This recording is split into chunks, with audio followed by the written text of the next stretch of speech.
Halo, bertemu kembali bersama saya Budi Setiarso, pemimpin redaksi Koran Tempo dalam program Ini Budi. Kali ini bersama Ibu Menteri Luar Negeri Ibu Retno Marsudi, seorang diplomat yang sudah tidak asing lagi dan sekarang sangat berperan dalam mengusahakan apa yang sering kali disebut sebagai game changer, yaitu vaksin.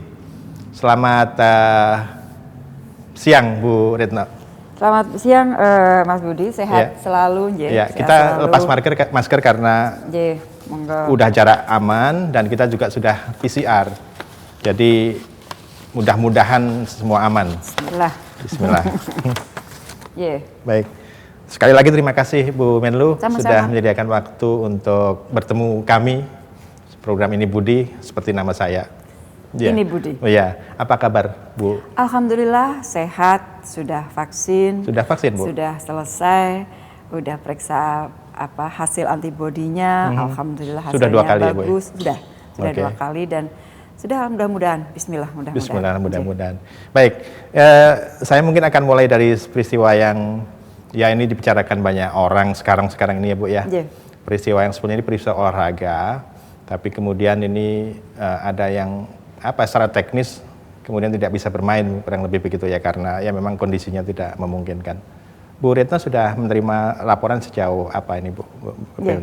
Jadi kita ini beruntung ya, dalam artian didukung dengan teknologi yang ada sehingga tidak ada gap komunikasi di antara kita yang ada di Jakarta dengan teman-teman di perwakilan, sehingga pada saat ada perlakuan yang diterima oleh para atlet kita, immediately saya mendapatkan laporan dari duta besar kita di London, sangat aktif, sangat responsif, dan kita melakukan komunikasi yang sangat intensif dengan Pak Dubes, sampai Pak Dubes kemarin juga sudah memberikan pernyataan dan juga sudah dihubungi beberapa teman media. Jadi intinya kita sangat kecewa tentunya dan sangat menyesalkan adanya peristiwa tersebut. Nah, dalam komunikasi dengan Pak Dubes, saya sampaikan bahwa pastikan satu, kita mendapatkan informasi yang transparan mengenai sebenarnya apa yang terjadi.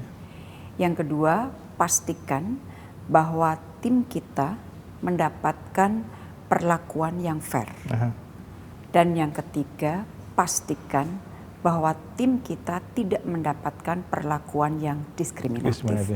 Jadi Pak Dubes telah berusaha menghubungi semua otoritas yang terkait dengan penyelenggaraan All England tersebut, dan juga melakukan komunikasi pada track diplomatik dengan Kementerian Luar Negeri di Inggris. Saya melakukan komunikasi dengan duta besarnya, dan saya juga melakukan komunikasi juga dengan Menteri Luar Negerinya. Jadi kita dampingi track diplomatik dengan track yang terkait dengan olahraganya itu sendiri. Jadi intinya kita telah berusaha dan kita akan terus berusaha memastikan 3 hal tersebut, dan tentunya sebagai pemerintah kita akan berusaha keras untuk memberikan yang terbaik untuk para atlet kita. Jadi sebenarnya apa yang terjadi sih Bu? Ini persoalan teknis atau persoalan apa? Persoalannya adalah ada di dalam satu pesawat, ada yang dinyatakan positif, kemudian semua yang ada di pesawat itu harus melakukan karantina. Intinya sebenarnya seperti itu, tetapi pada saat kemarin yang kita lihat ada atlet dari negara lain yang masih diperbolehkan, walaupun kemudian akhirnya sudah tidak diperbolehkan dan sebagainya. Oh, sempat mau diperbolehkan meskipun di pesawat yang sama. Iya, jadi sekali lagi kita hanya ingin transparansi informasi, kita ingin diperlakukan secara fair dan tidak diskriminatif, itu aja.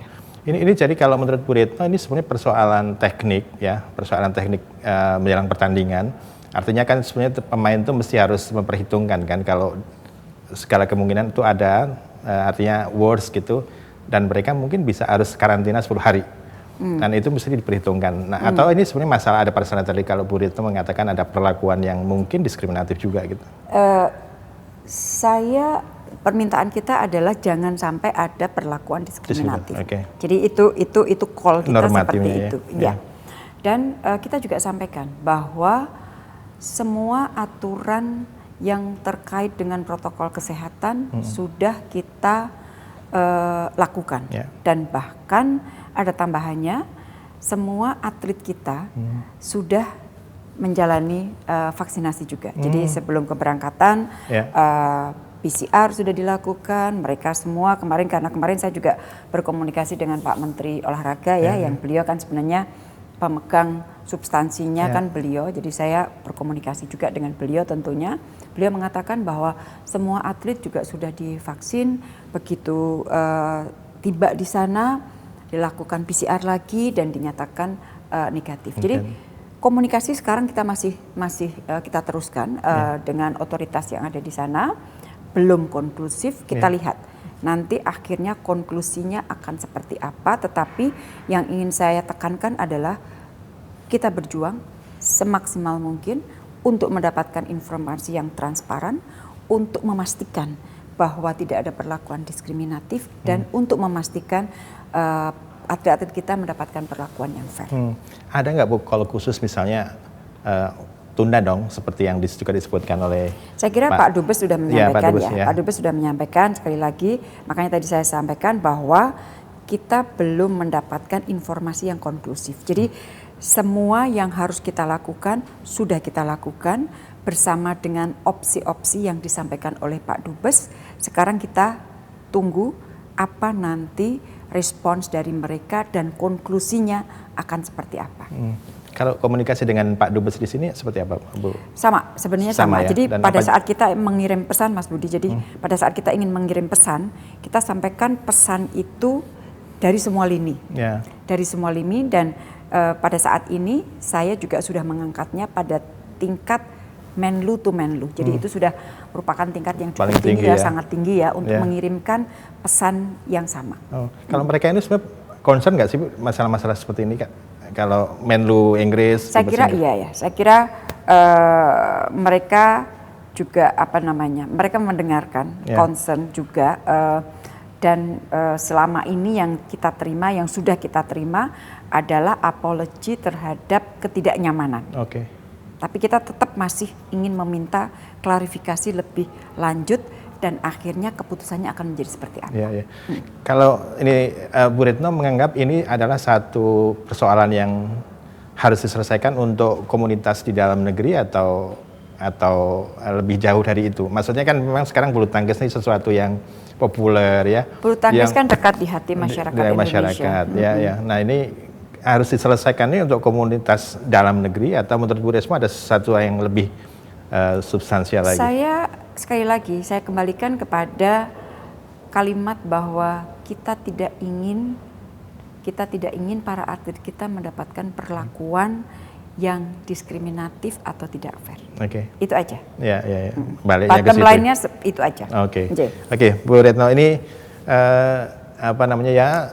protokol kesehatan, kemudian kebijakan negara yang berbeda-beda ini memang sesuatu yang muncul setelah pandemi dalam setahun terakhir ini ya. Nah, saya pengen berangkat karena banyak orang menganggap setelah vaksin ini semua mungkin balik perlahan-lahan gitu.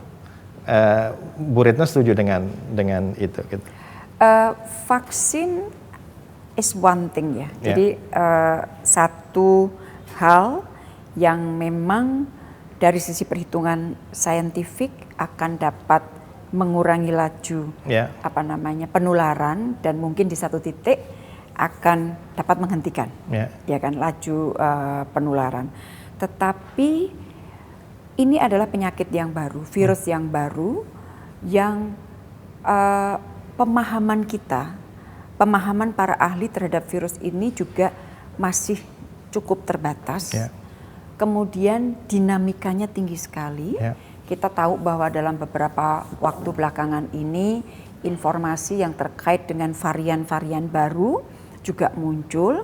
Kemudian pertanyaannya, pada saat muncul varian baru, kemudian dibandingkan lagi dengan atau dihadapkan lagi dengan vaksin, apakah vaksin ini cukup akan bisa mengcounter katakanlah varian baru dan sebagainya. Sehingga yang dapat saya sampaikan, dinamikanya cukup tinggi. Para ahli, para ilmuwan masih terus mendalami, masih terus berusaha untuk mencari tahu lebih dalam mengenai virus ini, kemudian mutasinya seperti apa, dan apa obat atau vaksin yang terbaik yang nantinya dapat diberikan. Nah, oleh karena itu, vaksin adalah satu hal, tetapi sekali lagi, kita mungkin untuk beberapa saat ya memang harus hidup dengan protokol kesehatan yang cukup ketat. Yang tidak pernah seperti yang dulu lagi gitu, Mbak ya. Iya, mungkin untuk waktu dekat, waktu dekat saya kira kita tidak begitu udah divaksin kayak saya nih ya, sudah divaksin terus kemudian saya bisa dengan bebas buka masker dan lupa dengan protokol kesehatan, saya kira belum, dan risikonya masih sangat tinggi. Ya, Bu Retno, kan saya tahu juga, mungkin juga semua pada tahu, ini Bu Retno itu memegang satu peran yang sangat sentral ya dalam perburuan vaksin. Dan saya kira Indonesia juga lumayan negara yang cukup terdepan begitu dalam mengusahakan vaksin gitu. Nah, saya ingin tahu seberapa aman sih, Bu, kita mendapatkan semuanya yang kita butuhkan gitu. Kalau kita lihat perkembangannya kan memang terus berkembang ya. Ya, terus berkembang, dan memang semuanya itu harus berdasarkan scientific base ya. Jadi dari waktu ke waktu kita terus melihat perkembangan informasi dari sisi keilmuannya, dari sisi saintifiknya seperti apa, dan rujukan kita selalu WHO. Jadi kebetulan kan saya menjadi salah satu co-chair dari COVAX AMC Engagement Group. 3 orang sehingga 3 orang perempuan, 1 Indonesia, 2 Ethiopia, dan 1 lagi Kanada. Dan kita sudah melakukan paling tidak 2 kali pertemuan besar. Baru-baru ini saya baru meng-co-chair lagi. Online atau virtual? Virtual. Karena itu semua seluruh virtual dunia, seluruh dunia kan. Dan memang waktunya juga menyatukan antara semua benua kan. Kanada. Jadi pertemuannya tuh kalau di sini malam, jam 7 malam, berarti tengah hari waktu Afrika, dan itu pagi sekali waktu Kanada, karena co-chairnya dari 3 benua yang berbeda. Nah, di pertemuan-pertemuan itu sebenarnya COVAX itu, kenapa COVAX ini penting sekali, COVAX Facility ini penting sekali. Kita bicara vaksin, kita bicara kebutuhan semua negara, termasuk negara-negara berkembang dan kurang berkembang, untuk mendapatkan akses vaksin secara setara. Dan melalui upaya multilateral ini, melalui COVAX ini, akhirnya negara-negara, semua negara dapat memperoleh kesetaraan akses terhadap vaksin. Jadi bisa dibayangkan, Mas Budi, kalau misalnya tidak ada COVAX, maka vaksin ini bisa dapat hanya diborong oleh beberapa negara yang punya duit banyak dan meninggalkan sebagian besar negara. Negara berkembang terutama dan kurang berkembang, mereka nggak dapat akses terhadap vaksin. Dan kita tahu bahwa dunia ini hanya dapat lepas dari pandemi ini kalau semuanya sudah mendapatkan akses terhadap vaksin. Karena kan virusnya nggak ngerti batas negara nih. Ya kan? Bisa pindah-pindah terus. Emangnya kalau ada batas negara ini sudah berhenti kan enggak? Pakai paspor gitu Pakai paspor kan enggak. Jadi itulah yang kita perjuangkan. Nah, tentunya sebagai negara, masing-masing negara wajar untuk memperhatikan atau untuk berupaya memenuhi kebutuhan negaranya masing-masing. Itu wajar. Dan itu yang juga dilakukan oleh Indonesia. Oleh karena itu dari awal kita semuanya udah bergerak. Jadi gerak cepat untuk memperoleh akses komitmen vaksin untuk kebutuhan negara kita masing-masing. Tetapi jangan pernah lupa bahwa kita harus memperhatikan kebutuhan dunia, kebutuhan negara lain. Oleh karena itu, Indonesia juga aktif di dalam COVAX dengan melalui co-chairing, posisi saya sebagai co-chair di COVAX AMC Engagement Group tersebut. Ya, saya pengen tahu sih Bu, ini tentang perjuangannya Bu Retno gitu ya. Ini kan Bu Retno waktu itu juga terbang bersama Pak Erik. Terus siapa lagi ada saat Pak waktu itu Pak Terawan ikut nggak ya? Pak Terawan enggak, tapi timnya Pak Sekjennya ikut, ikut. Ya. Nah ini sebenarnya kan kita udah bergerak jauh lebih awal ya Bu ya. Nah ini waktu itu apa ini pertimbangan, kan belakangan kemudian ngapain sih kok duluan gitu kan? Nah ini saya mungkin pengen tahu. Pertimbangannya kita udah tahu bahwa begitu dideklar sebagai pandemi dan kita kan setiap hari nih Mas Budi, kita selalu mantau tren dunia. Jadi pagi sekitar pukul 7 pagi atau 7.30 saya itu udah menyerahkan laporan kepada Presiden mengenai angka dunia, tren dunia, dan kejadian-kejadian yang kejadian-kejadian yang memerlukan atensi Presiden dalam satu hari kemarin. Itu jadi timku itu udah kerja dari subuh mungkin mengumpulkan data kan, gitu ya? Mengumpulkan data. Jadi pagi Presiden sudah mendapatkan laporan hari kemarin itu tren yang menonjol itu apa saja. Karena sekali lagi sangat dinamis. Misalnya di minggu yang lalu atau beberapa minggu yang lalu tren dunia sempat mendatar atau turun. Hampir semuanya turun. Tiba-tiba naik lagi. Beberapa negara mengalami kenaikan lagi. Nah itu Presiden juga harus mendapatkan laporan itu supaya kita semuanya siap. Nah jadi kembali lagi pada saat sudah dideklar pandemi, maka kita sudah berpikir ini pasti akan lari ke vaksin dan vaksin yang kalau toh dikembangkan kemungkinan berhasil ada, kemungkinan gagal ada. Kalau berhasil manufakturingnya, produksinya juga masih akan terbatas di awal-awal, sementara yang memerlukan jumlahnya banyak. Oleh karena itu kita perlu gerak cepat untuk mengamankan komitmen, dan saya kira keputusan Presiden untuk meminta Pak Erik dan saya untuk cepat lari mengamankan akses dan komitmen ini, saya kira keputusan yang sangat tepat, karena kan andai kata keputusan itu tidak diambil pada saat itu, mungkin ceritanya beda. Akan beda bisa nggak banget sih dibandingkan dengan beberapa negara di sekitar kita, Bu? Kalau kita lihat dari sisi vaksinasi, jadi vaksinasi. sudah dari sisi jadinya ini pada saat kan kita mulai vaksinasi Januari, Januari. Jadi pada saat itu yang sudah mulai vaksinasi kita termasuk negara yang pertama, salah satu negara pertama di Asia Tenggara yang memulai vaksinasi pada bulan Januari. Jadi kalau ditarik hasilnya seperti itu. Dan itu karena keputusan yang cepat di awal. Keputusan yang cepat. Nah kita kalau vaksin ini pasokannya dari mana, Pak? Dari bilateral, pasokannya, dari yang tadi? Jadi kita ada dua. Kita pakai sebenarnya ada 3 track sih. Track bilateral, track multilateral, dan track pengembangan vaksin nasional. Oh yang di dalam negeri? Yang merah putih, yang di bawah tanggung jawabnya adalah Pak Bambang Brojo ini adalah untuk long term.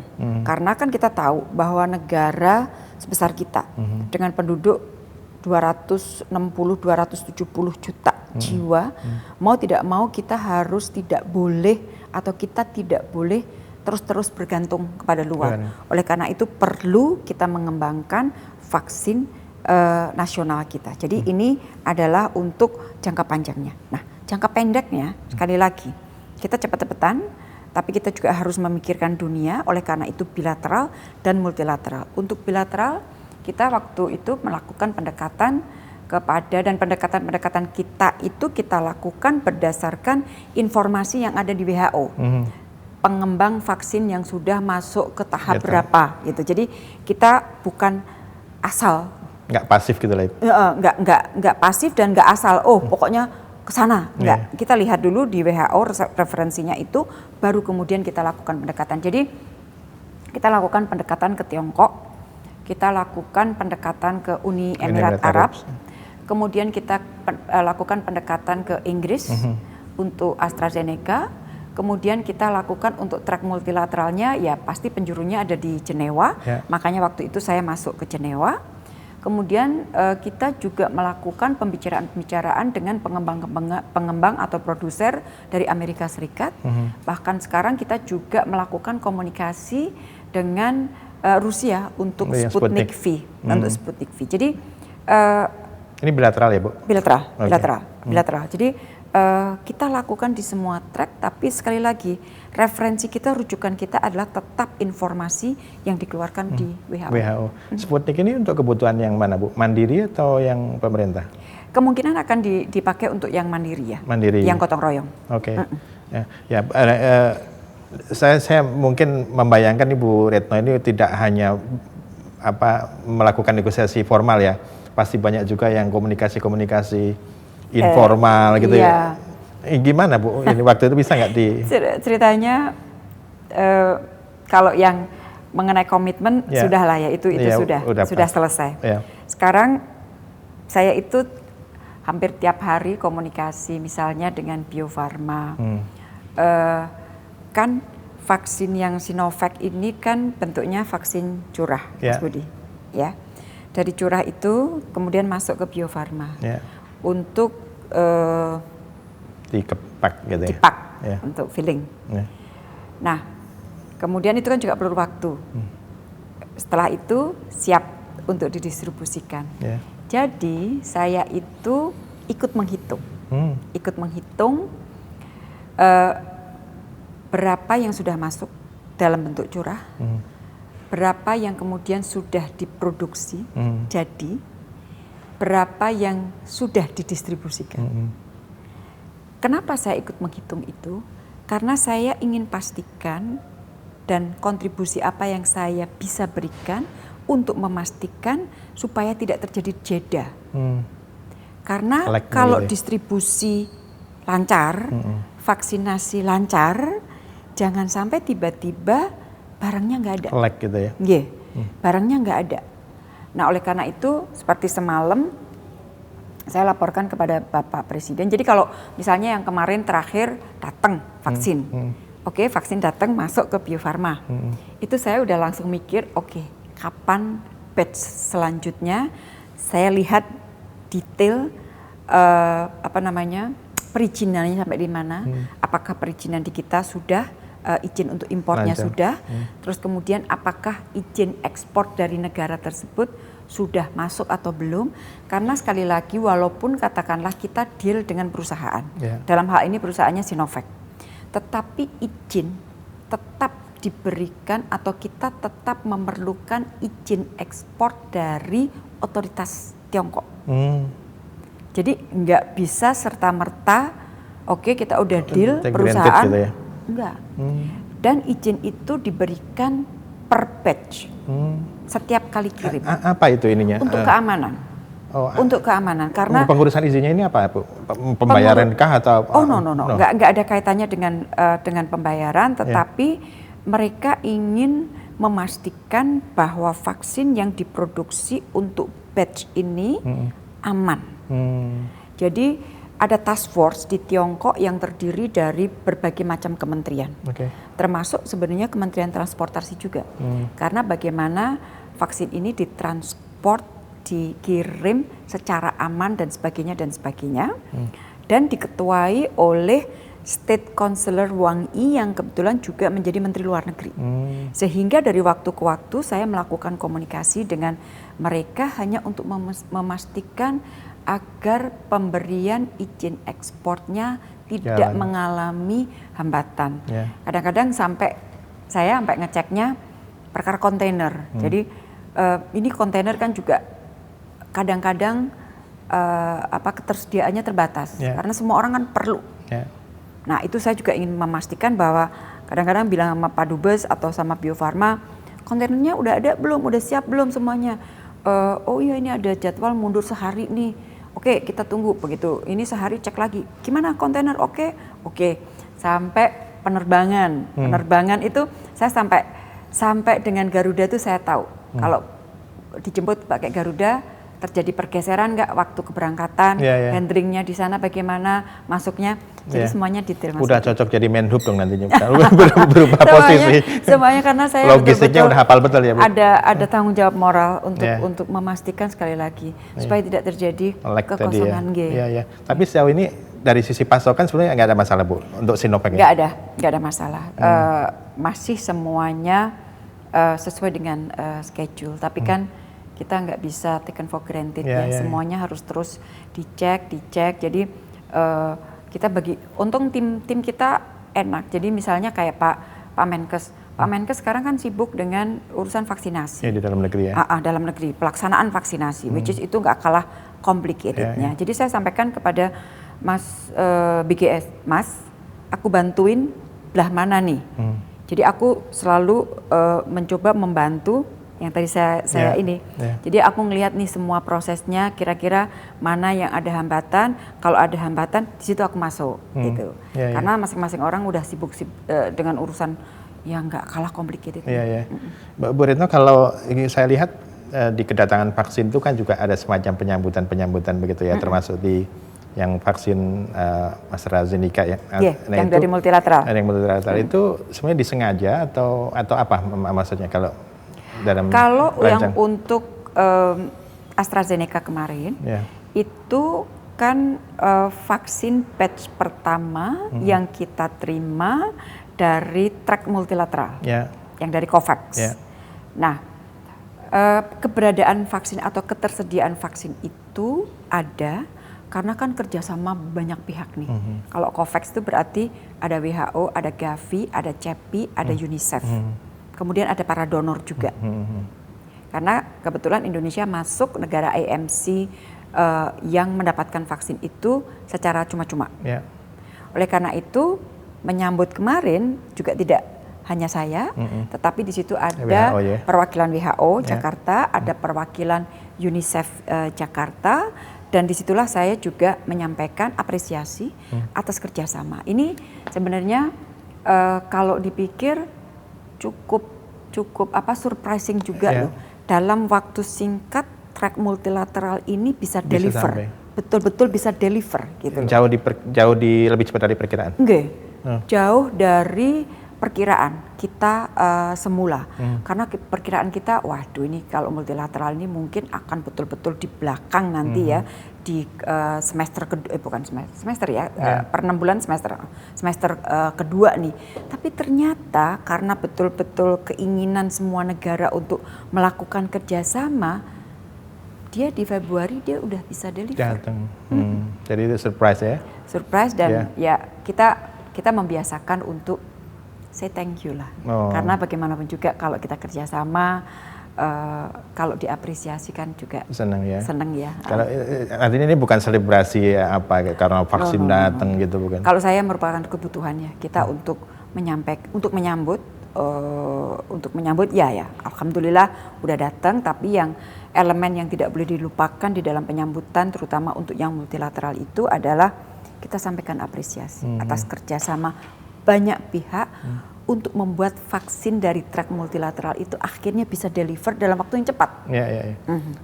Ya Bu, ini ya kalau masyarakat melihat ini kan udah berhasil datang.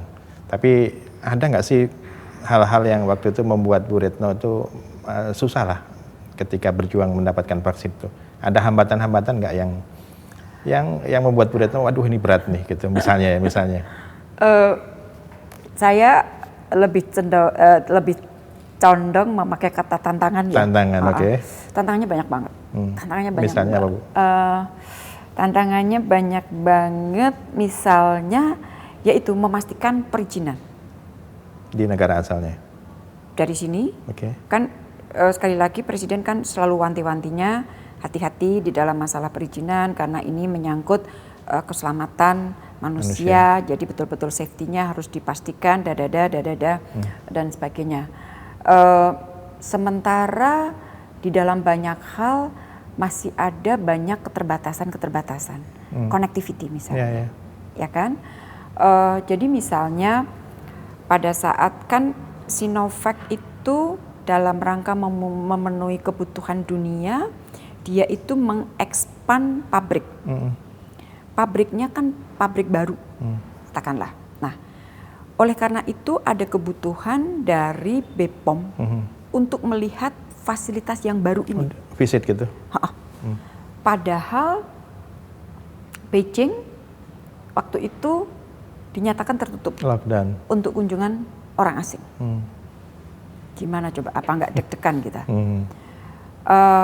Akhirnya kunjungan bisa dilakukan. Tim kita harus melakukan karantina 2 minggu. 2 minggu itu pun karantinanya tidak di Beijing, jauh di luar Beijing. Setelah itu, setelah 2 minggu kalau tidak salah merapat mendekat ke Beijing. Dicek setiap berapa kali, dicek terus, baru setelah itu baru melakukan kunjungan. Itu kan berapa orang? Banyak Bu itu timnya? Enggak. Dari PPOM aja ya? Ya dari BPOM dan ada dari beberapa yang lain. Tapi karena saya kebetulan orang yang cukup detail ya Mas Budi. Jadi perkembangan mereka itu saya ikutin dari waktu ke waktu. Mereka sampai di mana nih? Mereka ada di mana nih? Mereka oke nggak semuanya? Dan sebagainya. Saya hanya ingin memastikan bahwa mereka sehat, mereka dapat melakukan pekerjaannya, data-datanya dibawa ke sini, dan di sini pun saya terus melakukan komunikasi dengan BPOM, dan data itu kan diambil juga dari uji klinis yang ada di Bandung. Oleh karena itu kan kita juga komunikasi dengan tim uji klinisnya di Bandung, masing-masing independen ya. Masing-masing independen, tetapi kita terus melakukan komunikasi. Karena titik kita memastikan kapan kita vaksin itu diperbolehkan untuk dipakai, itu kan melalui proses yang. Jadi tantangannya tuh luar biasa. Banyak, tapi alhamdulillah bisa kita lalui. Ya, itu semua luar negeri kan. Kalau dalam negeri Bu, ada nggak hambatan yang menurut Bu Retno sebenarnya bisa lebih cepat nih datangnya gitu? Enggak sih, kalau dalam negeri sebenarnya hanya bagaimana kita bisa mengintensifkan koordinasi, karena ini kan yang terlibat banyak banget nih. Betul. Ya, jadi ada Kementerian Kesehatan, ada Kementerian BUMN, Bio Farmanya itu sendiri, kemudian uji klinis karena kita melakukan uji klinis untuk Sinovac, kemudian BPOM-nya, kemudian macam-macam lah. Gitu. Pak Menkes waktu itu apakah cukup suportif gitu Bu? Kita terus komunikasi. Saya konfirmasi aja, karena saya mendengarkan cerita. Kita terus komunikasi. Kita terus berusaha untuk mengengage, kita terus komunikasi. Nggak, ini konfirmasi ya Bu ya. Kan katanya sempat ada masalah nggak mau membayar lebih cepat sehingga mungkin itu menghambat kedatangan vaksin. Pada akhirnya bisa diselesaikan. Bisa diselesaikan. Bu Retno hati-hati nih. Ngomong dengan diplomat. Nah ini ngomong dengan diplomat ya, ini ngomong Bu Retno juga ngomong diplomat. Ini pasti berubah ya, gaya berdiplomasi dalam situasi yang seperti ini. Bisa diceritakan? Sebenarnya kalau bicara mengenai atau gini, profesi. Bu Retno berapa kali keluar negeri setelah pandemi ini? Saya hanya keluar negeri selama pandemi ini kalau urusannya dengan vaksin. Jadi yang tadi saya sampaikan ke Tiongkok, ke UAE, terus kemudian ke Inggris dan ke Jenewa. Terus yang kedua adalah ada isu yang betul-betul tidak bisa kita selesaikan secara virtual. Yang terakhir adalah yang terkait dengan Myanmar. Virtual misalnya Pak? Ya nggak bisa diselesaikan virtual. Myanmar. Myanmar. Jadi itu yang kemudian mengharuskan saya untuk melakukan shuttle diplomasi. Saya ke Brunei, saya ke Singapura, saya ke Bangkok. Jadi itu satu lagi, masalah Palestina dan Afghanistan. Padahal sebelum pandemi Ibu setiap pekan ya, hampir setiap pekan ya. Menteri Luar Negeri ya. Jadi memang profesi diplomat ini salah satu yang paling terdampak dengan adanya pandemi, karena profesi ini selalu terkait dengan pertemuan, dengan pertemuan seperti inilah, karena memang nggak bisa digantikan ya, virtual tidak bisa menggantikan pertemuan fisik seperti ini, tetapi pada akhirnya karena situasi ya sebagian besar pekerjaan kita ya sekarang diselesaikan dengan virtual, kecuali hal-hal yang sangat khusus seperti yang saya sampaikan tadi. Myanmar ini saya tahu Bu Retno sangat sentral dalam usaha mendamaikan atau mungkin membuat solusi-solusi lah ya. Tadi berkunjung ke Brunei, ke Singapura, termasuk ini apa sejauh ini yang bisa dihasilkan atau bisa diceritakan kepada teman-teman? Ya, jadi kita memang, jadi saya ingin sampaikan begini, Myanmar adalah negara anggota ASEAN, dan bisa kita katakan karena kita hidup dalam satu kawasan Asia Tenggara, jadi kalau apa yang terjadi di satu negara di kawasan ini pasti nanti dampaknya kepada negara kita juga. Nah, di tahun-tahun yang lalu kita berusaha untuk berkontribusi mencoba menyelesaikan isu yang terkait dengan Rohingya. Yang setelah 2 tahun sampai sekarang pun isu itu belum berhasil diselesaikan. Tetapi bukan berarti kita berhenti untuk mencoba membantu menyelesaikan masalah itu. Tetapi kita tahu bahwa negara lain itu kan bisa membantu. Tetapi akar masalah, which is itu adalah situasi di Rakhine State, itu kan harus diselesaikan. Dan yang dapat menyelesaikan akar masalah itu ya negara itu. Kalau dia memerlukan bantuan kita bisa membantu, tetapi akar masalahnya yang paling pas itu diselesaikan oleh negara tersebut. Nah, itu satu hal. Kemudian 1 Februari terjadi pengambil alihan kekuasaan oleh militer. Nah, itu 1 Februari. Saya ingat 5 Februari Perdana Menteri Malaysia berkunjung ke Indonesia. Dan di situ Presiden sudah menyampaikan statement mengenai masalah Myanmar. Dan bersama dengan PM Malaysia memerintahkan kepada 2 Menteri Luar Negeri untuk bicara dengan chair agar para Menteri Luar Negeri ASEAN segera bertemu untuk membahas situasi di Myanmar. Akhirnya pertemuan itu bisa kita jalankan pada tanggal 2 Maret. Jadi antara 5 Februari ada perintah Presiden, kemudian saya harus melakukan shuttle diplomasi sampai akhirnya pertemuan Menteri Luar Negeri ASEAN itu dapat terselenggara.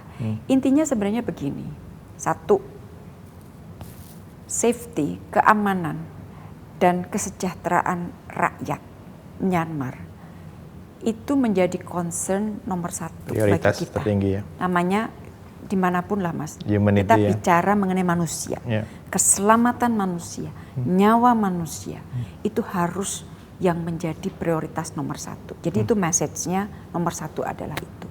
Nah, oleh karena itu dalam konteks keselamatan manusia inilah maka call kita adalah segera hentikan penggunaan kekerasan agar tidak lebih banyak jiwa melayang, tidak lebih banyak orang yang harus mengalami luka-luka.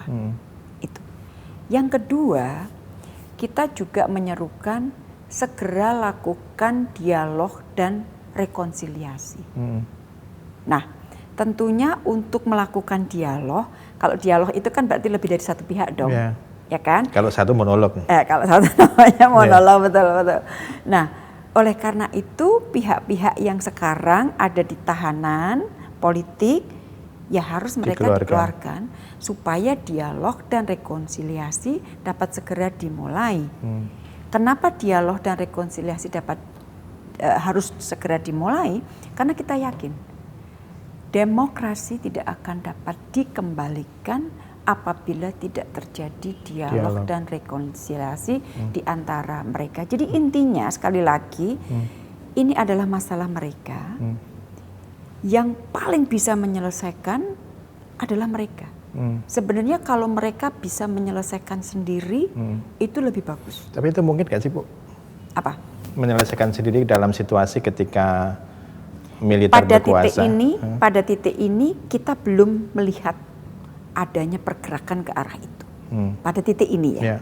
Oleh karena itu sebagai satu keluarga ASEAN kita pada saat pertemuan para menteri luar negeri sudah mengatakan, here we are sebagai keluargamu, kita siap untuk membantu. Nah, sekarang kita tunggu respon dari Myanmar akan seperti apa. Karena sekali lagi, kalau situasi ini kemudian berkelanjutan, korban jiwa terus bertambah, instabilitas semakin tinggi, dampak ke kawasan sudah bisa dipastikan. Akan berpengaruh ya ke... Pasti akan berpengaruh. Belum lagi kalau kita bicara manusia. Kalau dalam negerinya seperti itu, kan kita tidak bisa menyalahkan kalau akhirnya mereka memutuskan untuk meninggalkan negaranya. Untuk refuge. Refuge. Ya. Pasti lari ke negara-negara tetangga yang paling dekat dulu. Jadi kita melihat semuanya dalam potret yang besar. Kawasan ya, Bu, ya? Dan kita bicara, kami ini adalah keluargamu. Maka tugas keluarga untuk menawarkan bantuan. But then again, mereka adalah negara yang berdaulat. Jadi kita sekarang menunggu. Nah, ini saya agak penasaran nih, karena di satu sisi mereka harus menyelesaikan sendiri, di satu sisi kita sebenarnya kalau mereka nggak bisa menyelesaikan sendiri, maka dampaknya itu juga ke kawasan kan, termasuk pengungsian atau bahkan lebih jauh dari itu ada instabilitas dan macam-macam. Nah, ini kan dalam bayangan saya kalau ada sesuatu yang bisa dilakukan oleh saudaranya tadi, kalau istilah Bu Retno dalam hal ini ASEAN, ini apa yang bisa dilakukan paling maksimal? Kalau katakanlah di Dewan Keamanan PBB kan misalnya ada sanksi atau apa. Di ASEAN kan enggak ada. Kita lebih menawarkan misalnya begini. Menjadi misalnya jembatan untuk melakukan dialog. Itu bisa, kita bisa lakukan. Terus kemudian yang kedua, yang lebih sifatnya teknis ya. Teknis. Misalnya kebutuhan kemanusiaan. Ini kan dalam kurun waktu dari sejak Februari kita bertanya bagaimana masalah pengendalian COVID di sana. Oh, sempat ngomongin COVID juga sama mereka? Iya. Nah, dalam konteks itulah ASEAN juga bisa membantu. Kemudian mengenai kebutuhan-kebutuhan humanitarian yang lain, kita bisa bantu. Tetapi yang paling inti adalah sekarang bagaimana mereka bersepakat untuk maju ke depannya seperti apa. Ya. Tadi dua problem ini kan dilakukan Bu Retno dengan dua pihak yang berbeda ya. Rohingya dengan Ibu yang sekarang. Waktu itu Rohingya kan dealnya sama Bu Suci, terus satunya sekarang sama militer. Lebih sulit mana menghadapi dua, atau menurut Bu Retno? Selalu ada tantangan ya, selalu ada tantangan di dalam berkomunikasi. Tetapi sekali lagi dan kita tidak surprise pada saat katakanlah komunikasi tersebut tidak serta-merta direspon secara positif. Itu kita tidak surprise. Karena isunya dari sisi pandang mereka, ini isu yang sangat delicate sekali. Kita paham. Tapi bagi saya, tugas saya adalah untuk terus bicara, untuk terus mengengage mereka. Karena kita yakin terhadap prinsip constructive engagement. Kita mengengage tanpa kita mencampuri urusan dalam negeri mereka. Tidak ada satu negara pun yang suka dicampuri urusan dalam negerinya kan. Oleh karena itu kita juga terus berjalan di dalam koridor non-interference. Tetapi saya kira opsi berdiam diri sudah bukan merupakan opsi lagi. Betul.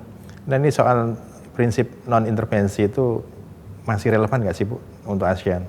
Terutama setelah melihat sebenarnya non-interference ini bukan hanya prinsip di dalam ASEAN. Ya, semua dunia. Diplomasi ya. Karena kalau kita lihat charter di PBB, itu kan juga ada prinsip itu juga. Tetapi yang kita sampaikan di dalam konteks ASEAN, dan itu yang saya sampaikan dalam pertemuan para menteri luar negeri ASEAN adalah kalau kita membaca charter, maka bacalah di dalam satu atau dalam sebuah keseluruhan, in its entirety. Jangan kita hanya mengambil prinsip non-interference, padahal di situ ada juga kewajiban-kewajiban yang harus ditunaikan oleh negara anggota ASEAN. Misalnya, prinsip atau nilai yang terkait dengan demokrasi, dengan penghormatan terhadap hak asasi manusia, penghormatan terhadap prinsip constitutional government, dan sebagainya. Jadi call kita sangat jelas. Hormati, implementasi piagam ASEAN di dalam sebuah atau dalam satu keseluruhan. Oke. Menarik sih ini. Jadi apa istilahnya Pak Aceh berlayar di antara karang-karang gitu ya, prinsip gitu. Ya, kalau di Myanmar ada kontak yang intens nggak Bu dengan salah satu faksi di sana gitu untuk yang sekarang? Kita engagement kita dan saya sudah sampaikan sih secara terbuka, kita mengengage semua pihak yang ada di Myanmar. Jadi selain tentunya komunikasi dengan militer, kita juga melakukan komunikasi dengan dari pihak yang satunya, dari pihak NLD yang dalam hal ini untuk sementara diwakili oleh CRPH. Kita lakukan komunikasi dengan mereka.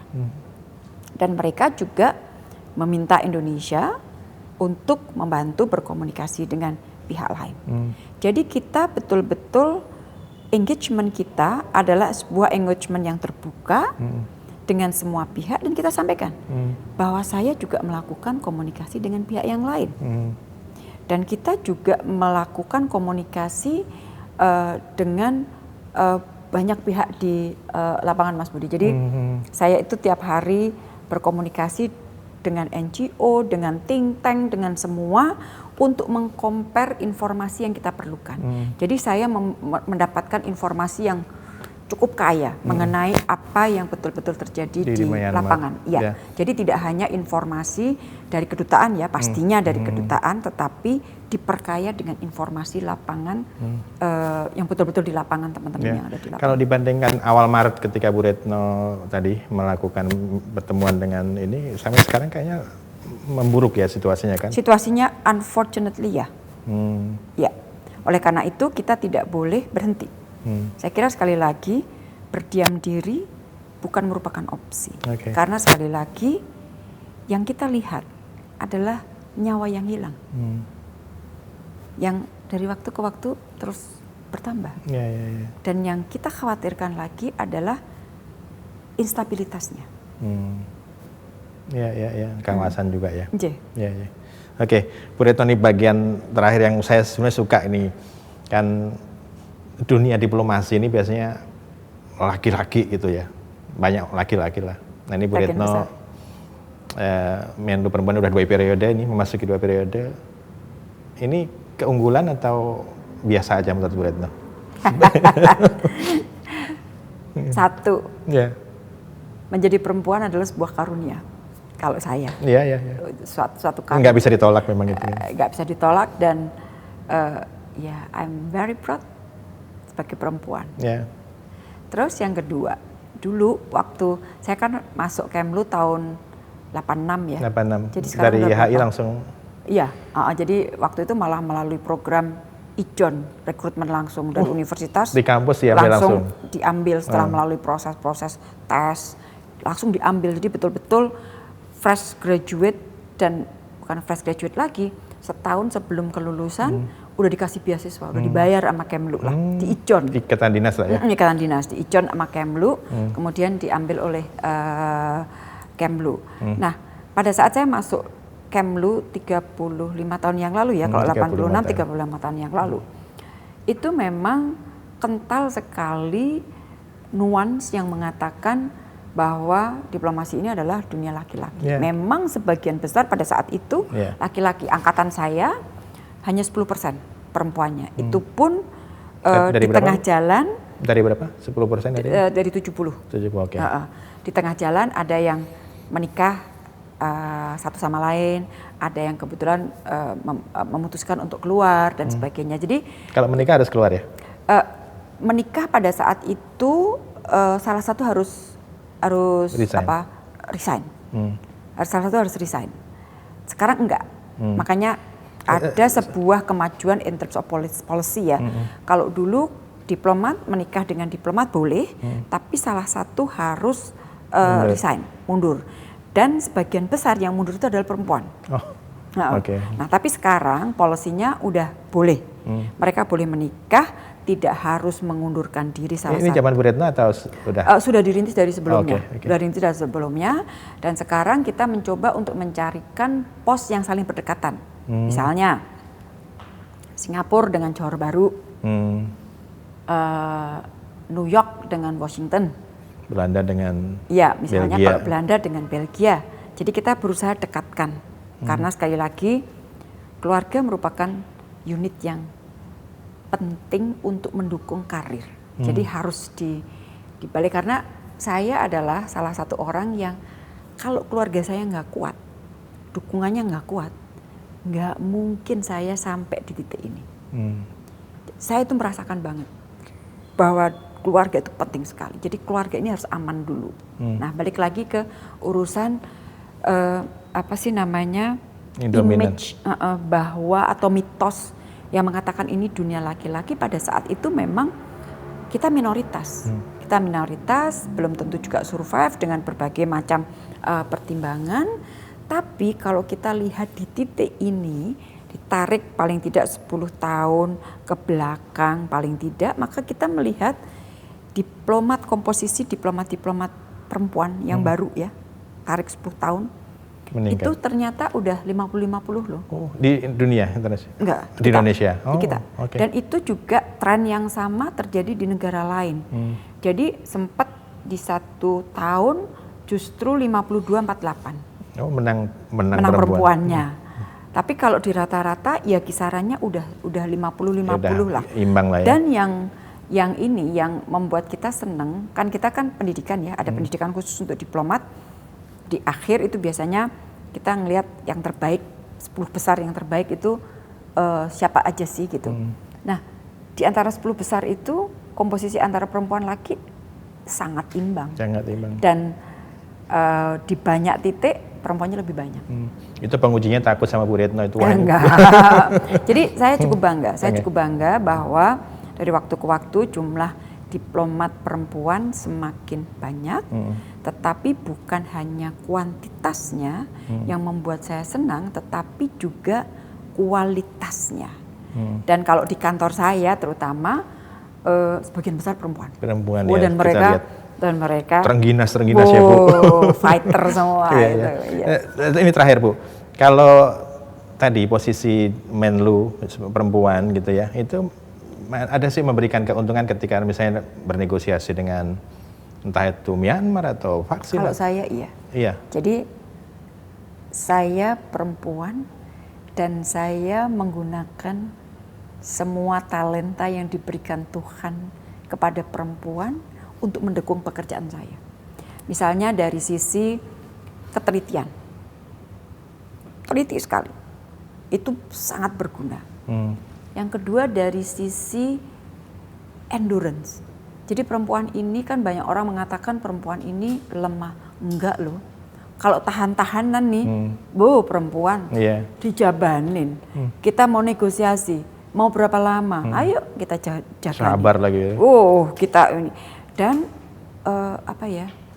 telaten kekeh ya. Perempuan tuh kekeh kalau sudah ini kalau udah punya mau, itu dikejar sampai kapanpun. Jadi sekali lagi, semua talenta yang diberikan Gusti Allah kepada perempuan, itu saya kapitalisasi. Memanfaatkan semaksimal mungkin. Tak kapitalisasi untuk mendukung pekerjaan saya, dan alhamdulillah banyak sekali mendukung. Manfaatnya banyak. Dan ini ya, perempuan lebih luas ya. Jadi dari hal-hal kecil memberikan perhatian kepada mitra, apa yang harus diperhatikan, yang perhatian kita ini akan dapat melancarkan pekerjaan kita, kita pakai. Yang sekarang kurang nyanyinya Bu, karena LEO apa? LEO Ben udah selesai ya? Atau belum mulai lagi? Pandemi tidak ini enggak, ya Bu ya? Kita satu kita nggak kumpul, yang kedua nggak pas ya, nggak pas dalam situasi yang masih seperti ini. Prihatin. Okay. Terima kasih Bu Menlu Wiretno Marsudi, seorang diplomat yang luar biasa, dan kita tahu tadi ceritanya sangat inspiratif dalam terutama mengusahakan vaksin yang berguna buat kita dan juga dalam diplomasi kawasan maupun internasional. Terima kasih sekali lagi Bu Menlu. Terus sehat selalu. Dan semuanya juga mudah-mudahan mudah-mudahan kita bisa segera keluar dari pandemi ini bersama. Amin, amin. Terima kasih. Terima kasih. Terima kasih. Bye-bye.